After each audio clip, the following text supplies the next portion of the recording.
Primero a los Corintios, capítulo 11. Como hemos visto ya a través de esta serie que comenzamos hace unos meses, los miembros de esta iglesia habían enviado una carta al apóstol Pablo y planteaban una serie de interrogantes que tenía que ver con diversos aspectos de la vida cristiana, diversos aspectos del ministerio de la iglesia. Algunas de estas preguntas que ya hemos tratado en sermones anteriores tenían que ver con el tema del matrimonio y la soltería. Algunas de estas preguntas estaban relacionadas con el matrimonio, con la soltería, y otras estaban relacionadas con el buen uso de la libertad cristiana.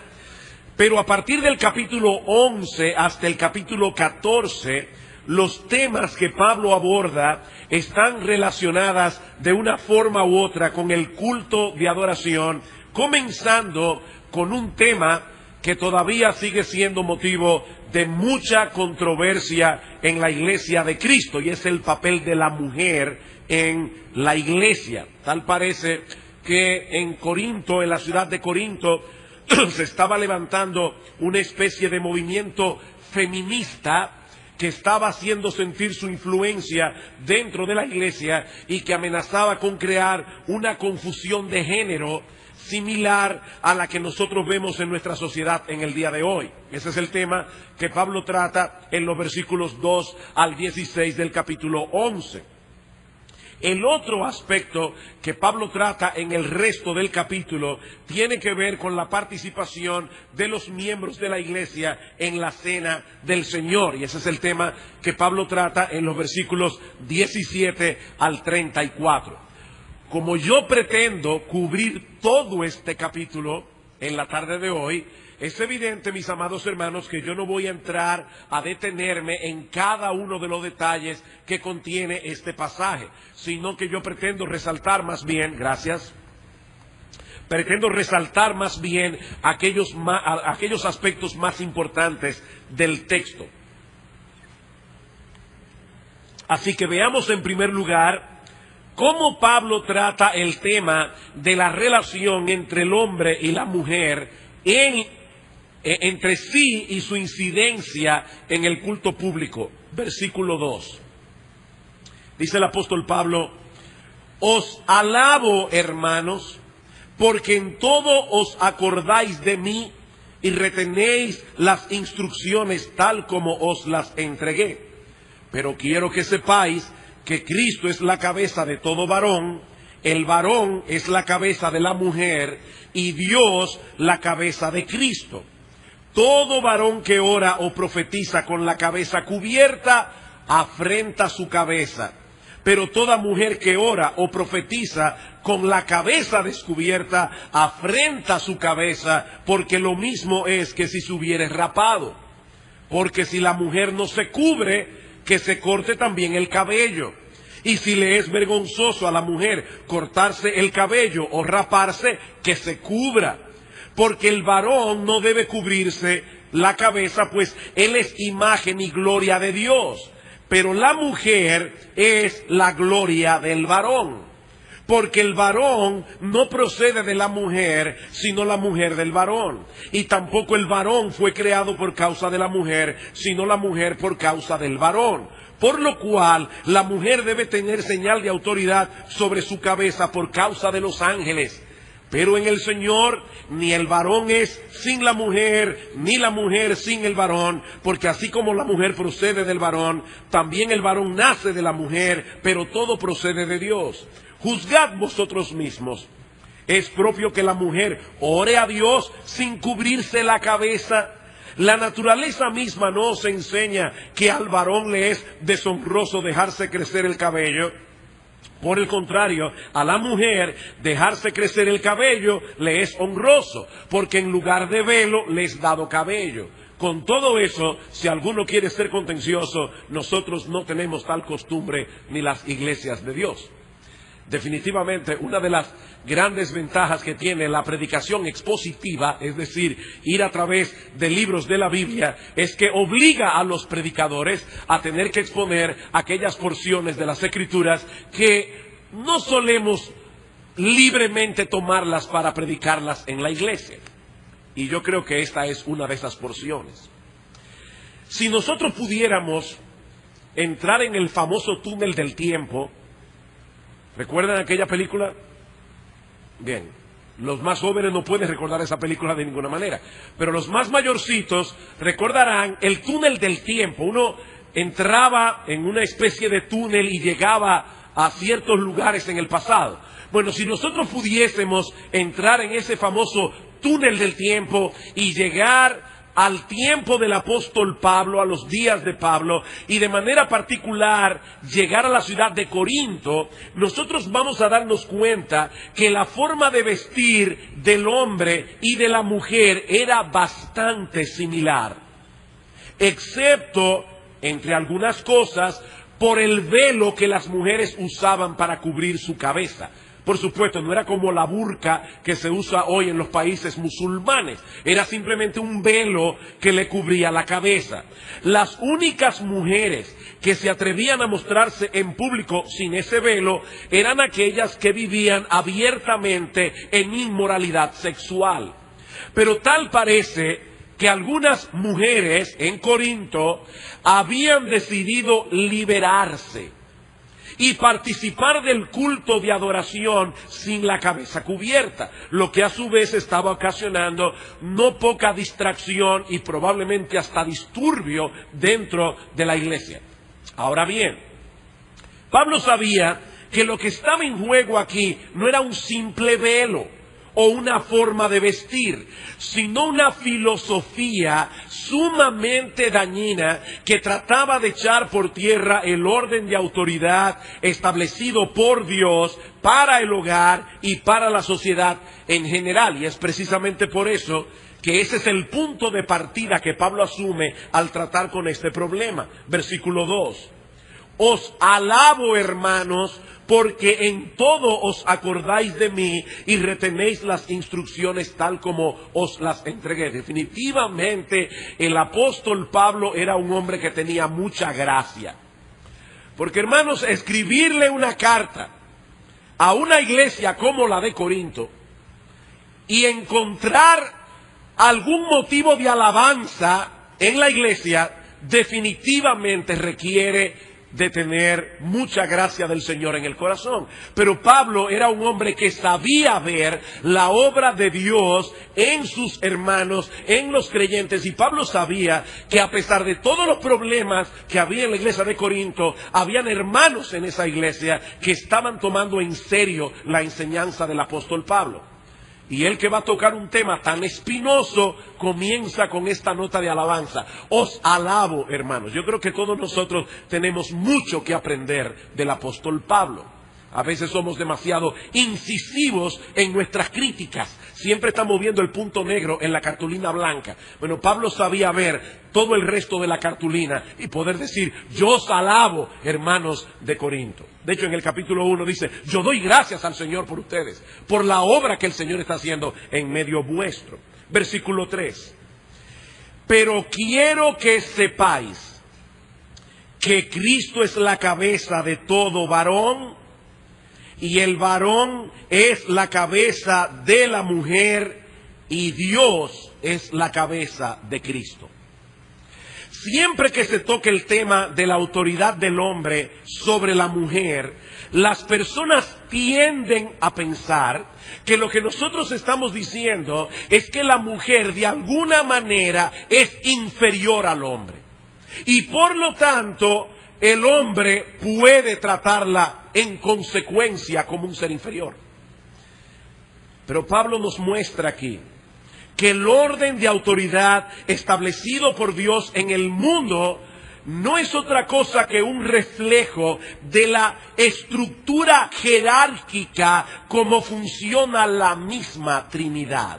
O sea, nosotros creemos que hay un solo Dios que subsiste en tres personas: Dios el Padre, Dios el Hijo y Dios el Espíritu Santo. Y aunque las tres personas son Dios, iguales en dignidad, iguales en gloria, iguales en honra, sin embargo, mis hermanos, dentro de la Trinidad existe una estructura jerárquica.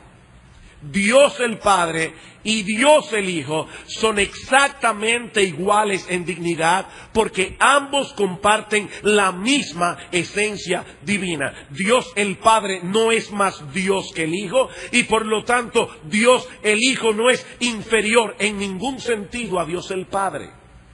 Ustedes conocen los textos. Juan capítulo 1, versículo 1. En el principio era el Verbo era con Dios y el Verbo era Dios. Y en Juan capítulo 10, versículo 30, el Señor Jesucristo dice: yo y el Padre somos una misma cosa. Yo y el Padre somos una misma esencia. Y cuando Felipe le pregunta en Juan capítulo 14, muéstranos al Padre y nos basta, Cristo le responde en el versículo 9, tanto tiempo he estado con vosotros, Felipe, y no has visto al Padre. El que me ha visto a mí, dice el Señor, ha visto al Padre.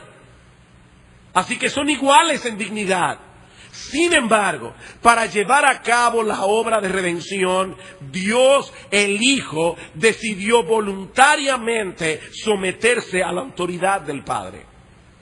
Esa es la enseñanza de Filipenses capítulo 2, versículo 5. Haya pues en vosotros este sentir, esta misma forma de pensar que hubo en Cristo Jesús, el cual siendo en forma de Dios, y yo explicaba a mis estudiantes esta semana que cuando los griegos hablaban de forma, ellos no se referían a apariencia externa. Yo he dicho eso otras veces aquí. La palabra forma, para un griego, la palabra morfe, significa el conjunto de cosas que hace que una cosa sea una cosa y no otra cosa.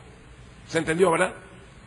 Es el conjunto de cosas que hace que una cosa sea esa cosa y no otra cosa.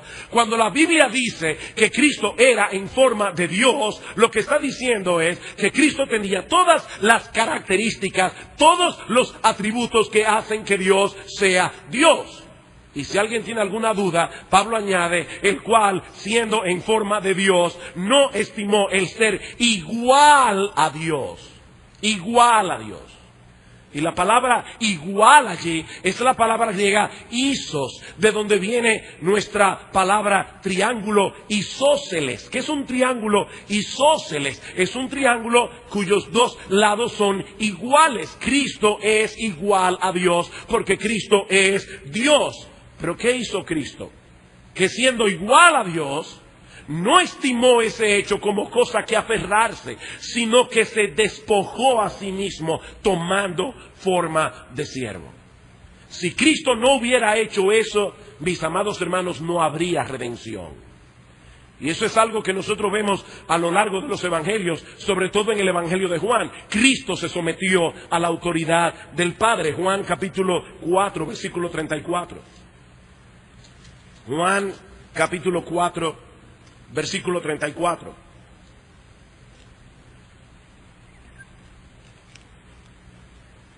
En el pasaje de la mujer samaritana, cuando los discípulos se están preguntando, ¿le habrá traído alguien comida al Señor sin que nosotros lo sepamos? Cristo dice en el versículo 34, mi comida es que haga la voluntad del que me envió y que acabe su obra. Cristo no vino a establecer su propia agenda. Él se sometió a la voluntad del Padre. Y dice, mi comida es que yo haga esa voluntad. Juan capítulo 5, versículo 30. No puedo yo hacer nada por mí mismo. Según oigo, así juzgo. Y mi juicio es justo, porque no busco mi voluntad, sino la voluntad del que me envió, la del Padre. Capítulo 6, versículo 38. Porque he descendido del cielo, no para hacer mi voluntad, sino la voluntad del que me envió. Y mis hermanos, es esa misma clase de subordinación voluntaria la que Dios estableció entre el hombre y la mujer para el buen funcionamiento de la sociedad humana. Así que no se trata de un asunto de valía, no se trata de un asunto de superioridad o inferioridad. Aquí estamos hablando de un orden jerárquico que no puede ser violentado sin traer consecuencias desastrosas para el hogar, para la iglesia y para la sociedad en general. En ese orden jerárquico, Cristo es la cabeza de todo varón. no solo de los creyentes. Cristo es Señor de todos. Cristo es la cabeza de todo varón. Todo varón algún día va a tener que presentarse delante del Señor a darle cuenta por su vida, porque Cristo es Señor de todos. Toda autoridad me ha sido dada en el cielo y en la tierra, por tanto, id y haced discípulos a todas las naciones. Cristo es Señor. Y de esa misma manera, el varón es cabeza de la mujer. Y Dios es la cabeza de Cristo. Ahora, noten algo importante aquí. El hecho de que Pablo haya colocado el tema de la subordinación de la mujer dentro de ese contexto nos enseña claramente, maridos, por favor, escuchen con atención. Este texto nos enseña claramente que tanto la sumisión como el ejercicio de la autoridad deben llevarse a cabo en el marco del amor y en el marco de la humildad. El marco del amor y el marco de la humildad. El padre no ejerce una autoridad tiránica sobre el hijo. El hijo no ejerce una autoridad tiránica sobre la iglesia. El padre ama al hijo. El hijo ama a la iglesia, al punto de que dio su vida por ella. El hijo también ama al padre y por eso se somete a él. Así como la iglesia ama al hijo y se somete a su autoridad voluntariamente. Es ese tipo de relación que Dios estableció para el hogar y que debe manifestarse también en la iglesia. Maridos, no hay un solo texto en toda la Escritura donde se le mande al hombre someter a su mujer. Dios le manda al marido a amar a su mujer como Cristo amó a la iglesia. Es la mujer la que voluntariamente y en humildad asume esta posición de subordinación de la misma manera que lo hizo nuestro Señor Jesucristo. Así que el hecho, maridos, de que Dios los haya puesto como cabeza de la iglesia, no de su casa, no quiere decir que Dios los colocó como un tirano al cual la mujer tiene que someterse. De lo que estamos hablando aquí es de un hombre que ama a su mujer como Cristo amó a la iglesia y al cual ella voluntariamente se somete. Versículo 4 de 1 Corintios 11. Y aquí viene la parte difícil de este pasaje para algunos. Todo varón que ora o profetiza con la cabeza cubierta afrenta su cabeza. Pablo está diciendo, ese orden jerárquico establecido por Dios en el hogar debe verse en la iglesia. En la iglesia. Algunos judíos, por ejemplo, y aún algunos romanos adoraban a sus dioses con un velo sobre la cabeza. Sin embargo, Pablo dice, en su cultura los varones no deben hacer eso. Pablo dice, todo varón que ora o profetiza con la cabeza cubierta afrenta su cabeza. Pero toda mujer que ora o profetiza con la cabeza descubierta afrenta su cabeza, porque lo mismo es que si se hubiera rapado. Porque si la mujer no se cubre, que se corte también el cabello. Y si le es vergonzoso a la mujer cortarse el cabello o raparse, que se cubra. Porque el varón no debe cubrirse la cabeza, pues él es imagen y gloria de Dios, pero la mujer es la gloria del varón. ¿De qué está hablando Pablo aquí? Bueno, es evidente, mis amados hermanos, que Dios ha dado dones a los creyentes, hombres y mujeres. Dones que tanto los hombres como las mujeres deben ejercer para el beneficio de la iglesia. Pero tanto los hombres como las mujeres, dice Pablo, deben poner sus dones en operación, mostrando claramente ese orden jerárquico establecido por Dios. Es por eso que en esa cultura los hombres no debían participar del culto público con la cabeza cubierta, pero las mujeres sí debían hacerlo, porque esa era la manera en que ellas mostraban externamente su disposición a someterse. El hombre representa a Dios en su autoridad y gobierno. Es en ese sentido que Pablo dice que el varón es la gloria de Dios. Mientras que la mujer ha sido llamada a seguir, respetar y someterse a la autoridad del varón, porque ella es la gloria del varón. Ahora, hermanas, eso no quiere decir que la mujer no haya sido creada a imagen de Dios, o que la mujer no haya sido creada para la gloria de Dios. Lo que Pablo está diciendo es que la mujer en particular tiene un rol que el hombre no tiene. Porque el hombre está llamado a mostrar la gloria de Dios. La mujer también. Pero la mujer casada también está llamada de manera particular a mostrar la gloria de su marido. Ella debe comportarse de tal manera que traiga honra a su esposo. Ese es un llamado muy particular que Dios le ha dado a la mujer. ¿Qué pasa con una mujer que se comporta de tal manera en la iglesia que no parece tener autoridad sobre ella? Pablo dice que afrenta su cabeza. ¿Cuál cabeza? ¿La cabeza que está encima de sus hombros? No, a su cabeza, que es su marido. Ella está públicamente avergonzando a su marido. En vez de ser la gloria de su esposo, esta mujer, con su forma de comportarse en la iglesia, se ha convertido en su vergüenza. Eso es lo que Pablo está diciendo. En la época de Pablo, una de esas señales externas que usaban la mujer para mostrar su sumisión era el velo, algo que ya no tiene en nuestra época esa misma connotación. Una mujer, y aquí hay muchas que vienen a la iglesia con la cabeza descubierta, no están afrontando a nadie, porque ese elemento cultural no se interpreta de la misma manera en nuestra cultura. Este es un aspecto que cambia de un sitio a otro, de una época a otra, pero lo que es inamovible, mis amados hermanos, es el orden de autoridad diseñado por Dios. Es lo mismo que ocurre con el saludo. En Romanos capítulo 16, versículo 16, y en muchos otros textos del Nuevo Testamento, se nos manda a saludarnos con ósculo santo. ¿Alguien sabe lo que es un ósculo? Es una palabra muy fina para decir que debemos saludarnos con un beso. Y no está hablando aquí entre el hombre y la mujer. Está diciendo que todos deberíamos saludarnos con un ósculo santo.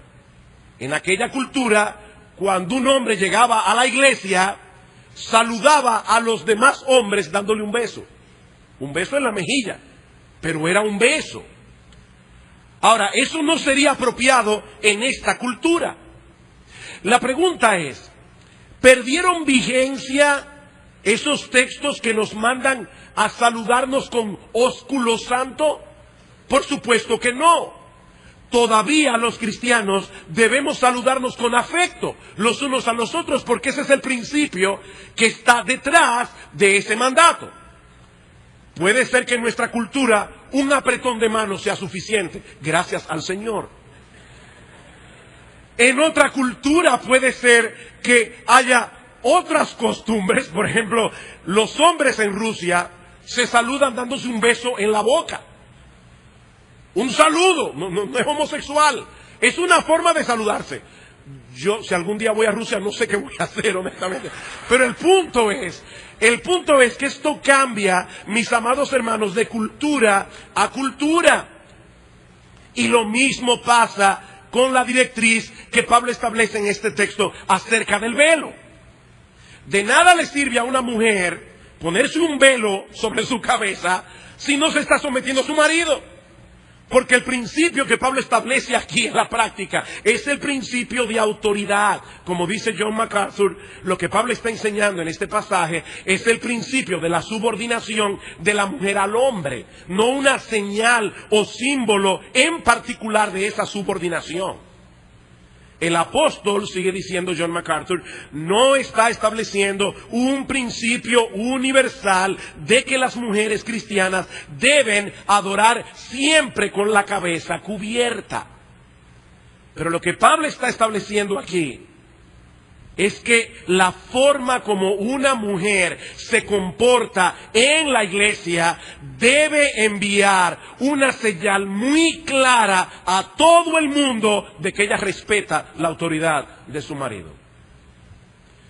¿Qué significa eso en la práctica? Bueno, en aquella época era un velo y Pablo dice, ¿tú quieres quitarte el velo? Entonces, en esta cultura, ¿sabes lo que tú estás mostrando? Que tú no tienes hombre sobre ti. Tú estás mostrando que tú eres una mujer libre.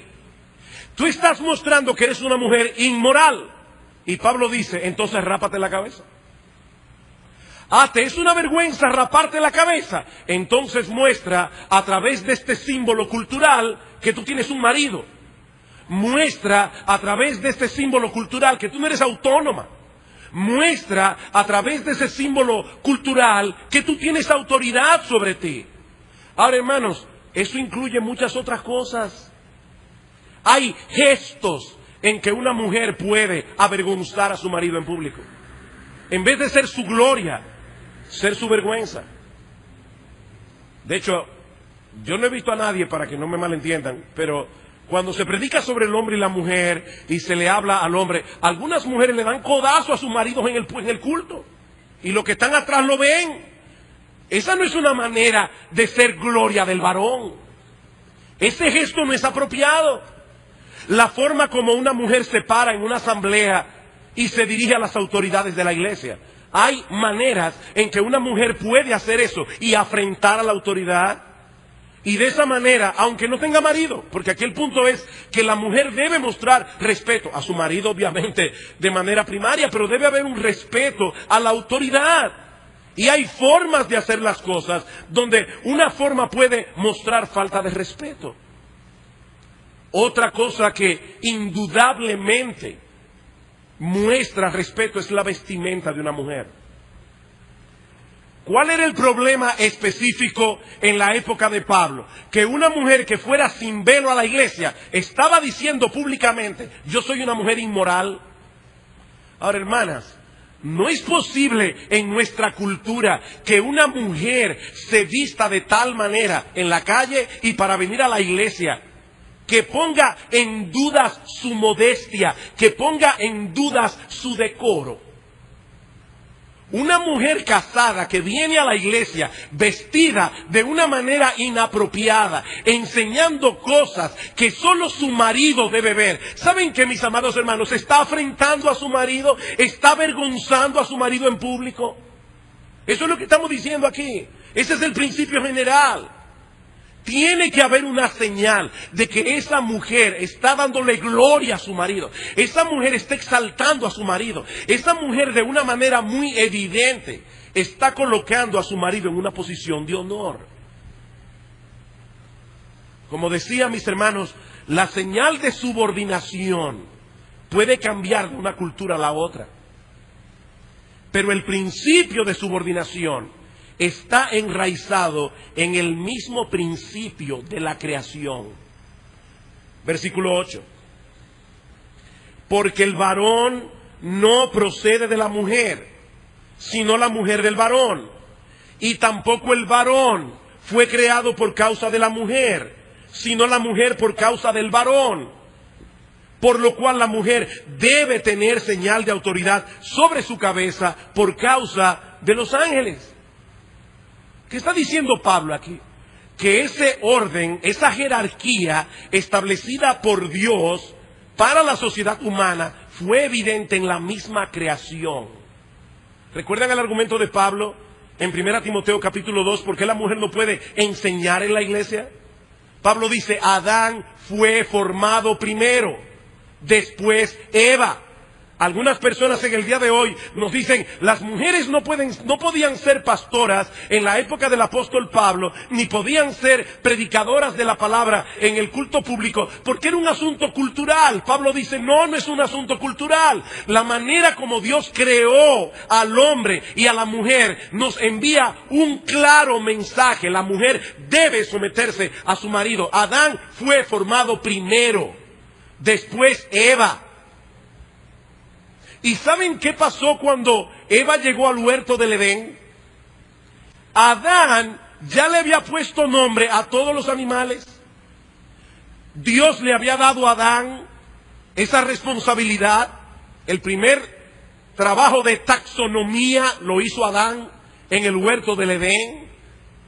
Yo no estoy seguro de que lo que Adán hizo fue a cada animal individual decir león, gato, perro, chivo. Era un trabajo extenso, pero es una labor de taxonomía. Él definió las cosas. Y luego Dios le dijo a Adán, mira Adán, de todo árbol del huerto podrás comer, mas del árbol de la ciencia del bien y del mal no comerás, porque el día que de él comieres ciertamente morirás. Eva todavía no estaba creada. De manera que cuando Eva fue creada, Adán tuvo que transmitirle a Eva toda esa información.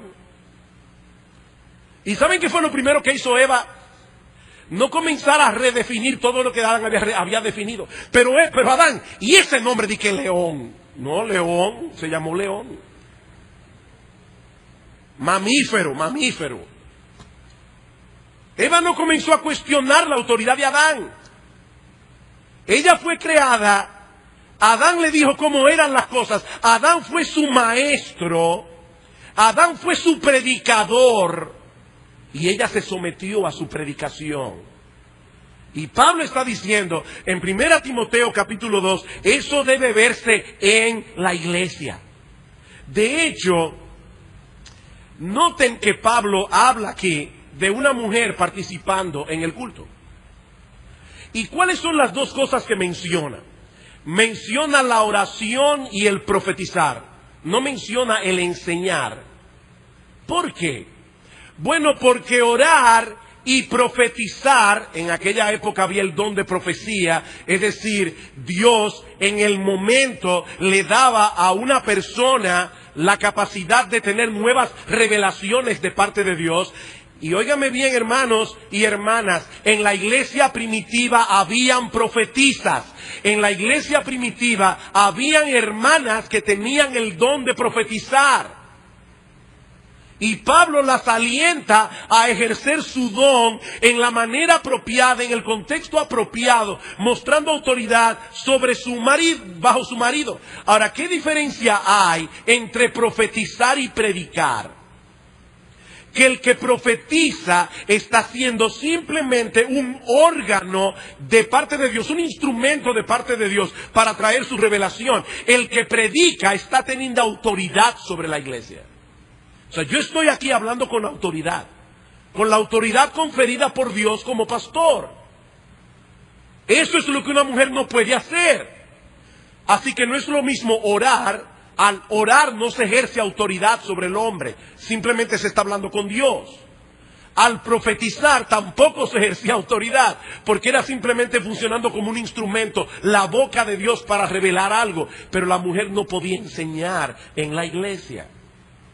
Y me llama mucho la atención lo que Pablo dice aquí.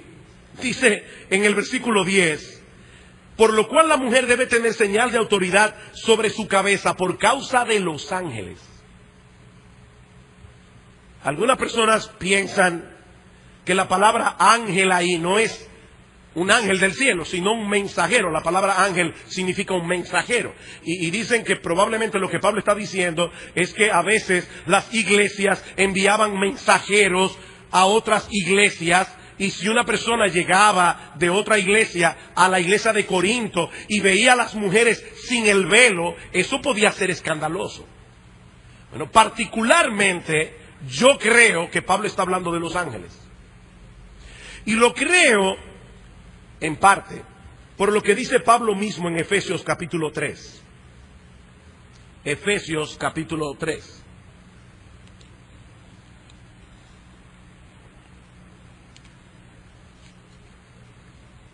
Dice Pablo en el versículo 8,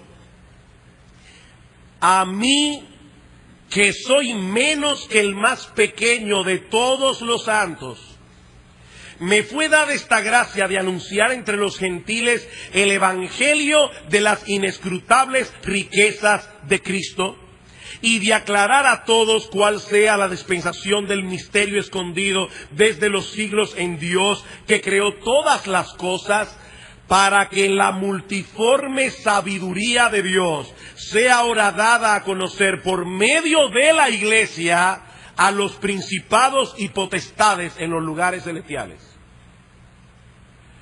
Mis hermanos, créanlo ustedes o no, cada vez que nosotros nos reunimos como iglesia, hay ángeles observando lo que está pasando aquí. Y ellos, a través de ver hombres débiles haciendo la obra de Dios, una iglesia compuesta de personas que no han sido glorificadas, unos en un estado de madurez, otros en otro estado de inmadurez, los ángeles están aprendiendo algo de la sabiduría de Dios en la iglesia. A través de la iglesia, los ángeles aprenden acerca de la sabiduría de Dios. O sea, ellos están contemplando desde el cielo, como dice Primera de Pedro capítulo 1, versículos 10 al 12. Dice que ellos anhelan mirar lo que está pasando aquí con el avance del evangelio. ¿Y saben lo que ellos ven cuando ven la iglesia? Esa misma iglesia que nosotros muchas veces despreciamos. Esa misma iglesia de la cual nosotros muchas veces únicamente nos quejamos. Ellos están mirando a la iglesia y diciendo, wow, pero Dios sí es sabio. Dios sí es sabio, que con esta gente Él está haciendo su obra. O sea, con este grupo de personas con tantos problemas, este grupo de personas con tantas debilidades, este grupo de personas luchando con sus pecados, donde tan fácilmente se levanta un malentendido entre este y aquel, y Dios está edificando su reino a través de esta iglesia. Entonces, cuando los ángeles ven la iglesia, ellos dicen, wow, pero qué Dios más sabio. Qué Dios más sabio. Ahora, ¿qué tiene todo esto que ver con 1 Corintios? Algunos comentaristas muy buenos entienden que cuando en la iglesia esa distinción de género es atacada y los hombres dejan de asumir su liderazgo en la iglesia como hombres y las mujeres comienzan a actuar en una forma inapropiada, a los ángeles los avergüenza y los ofende. O sea, ellos están mirando. Y Pablo dice, pónganse señal de autoridad por causa de los ángeles. De paso, ya vi el reloj, es evidente que yo no voy a poder terminar mi texto. De ninguna manera. Si yo llego al versículo 34, vamos a salir a las 12 de aquí. Así que no se preocupe, que vamos a salir a tiempo. Me voy a quedar en estos versículos. No se puede más. No se puede más. Si no se preocupe, no se inquiete. Yo voy a respetar el reloj. Ahora bien, maridos, escuchen. Pablo sabía que algunos podían abusar de ese principio de autoridad en la iglesia. Y por eso nos recuerda en los versículos 11 y 12 del pasaje, que entre el hombre y la mujer no solo existe igualdad en dignidad, sino también mutua dependencia. O sea, cuidado. Ya yo dije desde el principio, ese orden no implica inferioridad. Es un reflejo del orden jerárquico de la Trinidad misma. Y ahora Pablo dice, para que no haya equivocaciones, en el versículo 11, pero en el Señor, ni el varón es sin la mujer, ni la mujer sin el varón. Porque así como la mujer procede del varón, Adán fue creado directamente del polvo de la tierra, Eva fue creada de Adán. Dice, así como la mujer procede del varón, también el varón nace de la mujer. Y al final de cuentas, todo procede de Dios. Todo procede de Dios. Queridas hermanas, ustedes fueron creadas en el huerto del Edén cuando no había pecado, cuando el hombre era perfecto. Ustedes fueron creadas para ser nuestras ayudas idóneas. ¿Qué significa eso? Evidentemente, ¿quién es superior a quién? ¿El que ayuda o el que necesita la ayuda? O sea que si vamos a hablar de superioridad, y no estamos hablando aquí de superioridad, pero si vamos a hablar de superioridad, la Biblia dice que la mujer fue creada para ayudar al hombre. Y miren, maridos, óiganme, maridos, si Adán necesitaba ayuda en el huerto del Edén, cuando no había pecado, cuando la relación de Adán con Dios era perfecta, si Adán necesitaba ayuda idónea en el huerto del Edén, tú necesitas ayuda. Y mi hermano, Dios te ha dado a tu esposa para que sea esa ayuda idónea. Hay maridos que creen que su esposa no tiene derecho a opinar en casa. Hay maridos que creen que es una falta de respeto si la esposa lo corrige. Hay maridos que creen que es una falta de respeto si la mujer le dice, mi amor, en esto tú pecaste contra Dios. Cuando una mujer hace eso en la manera apropiada, está siendo ayuda idónea de su marido. Y cuando la reacción del hombre es, cállese la boca porque usted es la mujer, ese hombre está anulando la ayuda que Dios le dio. La Biblia dice que la mujer sabia abre su boca con sabiduría. No es muda, ella abre su boca con sabiduría. Ella sabe guardar su lugar, pero ella es ayuda idónea de su marido. Mis hermanos, nosotros nos necesitamos mutuamente. Esto no es una guerra de intereses. No es una guerra de géneros. Nos necesitamos unos a otros. Y precisamente por eso debemos tratarnos con respeto, debemos tratarnos con deferencia. Y aún la autoridad que el hombre posee sobre la mujer es una autoridad delegada. Dice, todo procede de Dios. Todo procede de Dios. Es una autoridad delegada y no puede prestarse a ningún tipo de abuso. Mi hermano, tú estás llamado a tratar a tu esposa con sabiduría. Tú estás llamado a proteger a tu esposa. Tú estás llamado a tratar a tu esposa como un vaso más frágil. Tú estás llamado a amar a tu esposa como Cristo amó a la iglesia. Y déjenme decirles algo, hermanos y hermanas. El matrimonio no es un negocio. El matrimonio es un pacto. Y un pacto es una promesa que yo hago delante de Dios y delante de los hombres, y que yo debo cumplir aunque la otra parte no esté cumpliendo con la suya.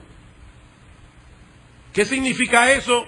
Significa, mi amada hermana, que tú tienes que someterte a la autoridad de tu marido, aunque él no sea el marido más tierno del mundo. Ahora, eso significa, mi amado hermano, que tú tienes que amar a tu esposa como Cristo amó a la iglesia, independientemente de si tu esposa se está sometiendo o no a tu autoridad. Cada uno de nosotros hizo una promesa en el altar. Cada uno de nosotros hizo un compromiso delante de Dios y delante de los hombres, y cada uno de nosotros tiene que cumplir su compromiso, aunque el otro no lo cumpla, porque esto no es un negocio, esto es un pacto. Por eso, jóvenes solteros, piénsenlo bien antes de casarse. Piénsenlo bien, porque hasta el altar todo es voluntario. De ahí en adelante todo es obligatorio. Piénsenlo bien. Ahora bien, el hecho de que Dios ha establecido diferencia de género es algo que está tan claro, dice Pablo, que aún la naturaleza misma nos da esa lección. Dice en el versículo 13, juzgad vosotros mismos. ¿Es propio que la mujer ore a Dios sin cubrirse la cabeza? La naturaleza misma nos enseña que al varón le es deshonroso dejarse crecer el cabello, y por el contrario, a la mujer dejarse crecer el cabello le es honroso, porque en lugar de velo le es dado el cabello. ¿Qué es lo que Pablo nos está diciendo aquí? Hay una hormona masculina que se llama testosterona. Ya ustedes lo saben eso. Testosterona. Resulta que la testosterona acelera la caída del pelo en el hombre. O sea, cuando un hombre tiene mucha testosterona se le cae el cabello de la cabeza. Y no estoy diciendo nada personal, sino simplemente dando un dato. La testosterona produce eso. Por otro lado, la hormona femenina, es decir, el estrógeno, hace que el cabello de la mujer sea más largo normalmente que el del varón y al mismo tiempo que dure más. Por eso es más raro ver a una mujer calva que ver a un hombre calvo. Lo que Pablo está diciendo es, eso mismo, ese velo natural que Dios le dio a la mujer con su cabello, es una muestra en la misma naturaleza de que hay una diferencia de género. La misma naturaleza nos enseña eso, que hay una diferencia de género. Ahora, Pablo sabía que no importan los argumentos, el que quiera discutir va a discutir como sea. Y por eso concluye diciendo en el versículo 16, con todo esto, si alguno quiere ser contencioso, nosotros no tenemos tal costumbre en las iglesias de Dios. Y la verdad es que la costumbre de la que Pablo está hablando aquí pueden ser dos cosas diferentes. Puede estarse refiriendo a la costumbre de discutir por discutir. O sea, Pablo está diciendo, yo no voy a enredarme más en esta discusión. Ya yo dije lo que tenía que decir. Y nosotros no tenemos tal costumbre de estar lloviendo sobre mojado y discutir por discutir. Y yo no creo particularmente que es de eso que Pablo está hablando aquí. Yo creo que Pablo está hablando más bien a la costumbre de rebelarse contra las normas culturales establecidas que distinguían al hombre de la mujer. Y Pablo está diciendo, vayan a cualquier iglesia y ustedes van a encontrar exactamente el mismo principio. Los hombres deben portarse como hombres, las mujeres deben portarse como mujeres. Mis amadas hermanas, queridas hermanas de Iglesia Bíblica del Señor Jesucristo, la gloria de una mujer, la belleza de una mujer, la hermosura de una mujer es ser mujer. Es su femineidad. La femineidad no es una vergüenza, la femineidad no es una debilidad, la femineidad es vuestra gloria, mis amadas hermanas. Ustedes en su femineidad y el hombre en su masculinidad, ambos juntos complementan la imagen de Dios. ¿Cuál es la gloria del varón? Ser varón. La gloria del varón es portarse como un hombre. No como un macho, sino como un hombre. Un hombre que protege a la mujer. Un hombre que es tierno con la mujer. Un hombre que guía con sabiduría a la mujer. La gloria de un hombre es ser hombre. Y lo que Pablo nos está enseñando en este pasaje es que nosotros en la iglesia tenemos una lección que darle a esa sociedad allá afuera que está tan confundida con respecto a los roles, que está tan confundida con respecto a los géneros. Hermanos, nosotros tenemos una responsabilidad. Nosotros tenemos la responsabilidad de mostrar la perfección del plan de Dios, la perfección del diseño de Dios, para que la gente mirando la iglesia pueda ver en la iglesia la sabiduría del Dios que creó la iglesia, que diseñó la iglesia, la sabiduría del Cristo que es cabeza de la iglesia. Mi deseo era estudiar el pasaje completo. Dios me acaba de humillar, hermanos, y yo creo que es correcto que lo diga. Dios me acaba de humillar delante de mis pastores, porque cuando yo comencé esta serie yo les dije, yo voy a predicar 15 o 16 sermones, y los pastores se rieron. Yo les dije hoy, antes de entrar aquí, lleven la cuenta, el sermón de hoy es el número 12 y estoy en el capítulo 11 y voy a terminar el capítulo 11, así que me quedan 3 sermones más, de manera que voy a terminar la serie en 15 sermones, como yo había dicho. Pero una cosa es lo que piensa el burro y otra es que lo apareja. Así que no van a ser 3 sermones más, van a ser por lo menos 4 sermones más.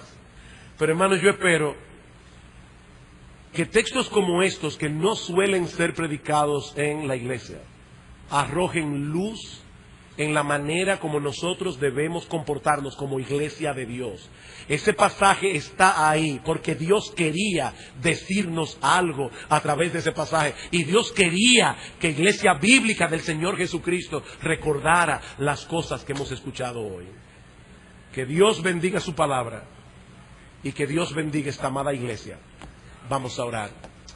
Padre, nosotros queremos darte gracias por habernos dado en esta noche la oportunidad, en esta tarde, de predicar una vez más tu palabra. Señor, gracias, ella es viva y eficaz, ella es más cortante que toda espada de doble filo. Y Padre, yo te ruego, yo te suplico por los hombres y por las mujeres de esta iglesia. Señor, ayuda a las hermanas de esta iglesia a ser cada vez más femeninas, a mostrar a través de su femineidad la forma como tú la has creado, ese orden establecido por ti para el hogar, la iglesia, la sociedad. Pero Señor, ayúdanos a los hombres de esta iglesia. Padre, ayúdanos a ser hombres en una sociedad donde cada vez más los hombres son más débiles, en una sociedad donde el liderazgo masculino es cada vez más ausente. Señor, ayúdanos como iglesia, ayúdanos como iglesia. Oh Padre, que el liderazgo masculino de esta congregación sea tan evidente que la sociedad allá afuera pueda mirar hacia acá adentro y decir definitivamente: Dios es sabio. Alabamos tu nombre, bendecimos tu nombre en Cristo nuestro Salvador. Amén y amén.